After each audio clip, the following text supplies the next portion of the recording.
இத்தனை வருஷ வாழ்க்கையில என்னால முடிஞ்ச அளவுக்கு உன்னை சந்தோஷமா வச்சிருந்தனா? சாமி,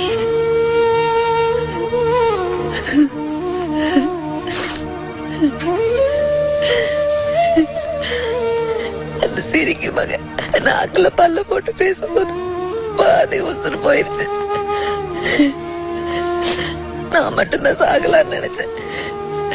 இவளுக்கு கிட்ட உங்களை அனாதைய விட்டுட்டு போக மனசில்ல. அதான் என் கூட கூட்டிட்டு போலான்னு முடிவு பண்ணிட்டேன். புரியுதுதா, யாருக்கும் பாரமா இருக்க கூடாதுன்னு முடிவு பண்ணிட்டேன்.